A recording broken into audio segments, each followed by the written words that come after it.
Hi friends, అందరికీ good morning. అందరైతే ఏం చేస్తున్నారు? ఇగో నేనైతే ఈరోజు పప్పులోకి అయితే టమాటాలు అయితే కట్ చేస్తున్నా. పప్పు టమాటా అంటే నాకైతే చాలా ఇష్టం. పప్పు చారైనా నాకైతే ఎక్కువగా మా ఇంట్లో అయితే మునక్కాయ పప్పు అంటే చాలా ఇష్టం. కానీ ఇప్పుడైతే మార్కెట్లోకి అయితే ఎక్కువ వస్తలేవు మునక్కాయలు, తేలేదు. పప్పు టమాటా మీలో ఎంతమందికి ఇష్టమో కామెంట్ అయితే చేయండి. పిల్లలకైతే స్కూల్కి లేట్ అవుతుందని పొద్దుగాలనే లేచుడు అవుతుంది. అసలుకి చలి అయితే బీభత్సంగా ఉంది ఈరోజు. నిన్న మొన్న ఇంత లేదు అసలుకి. ఈరోజు అయితే 7:30కే ఆటో అయితే వస్తుంది. మరి మీరు కూడా వంటలు చేసిరా? కామెంట్ అయితే చేసేయండి. నేనైతే ఇప్పుడే చేస్తున్నా.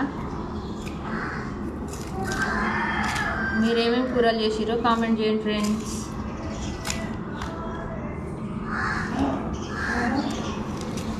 నారొచ్చిందా దానికి?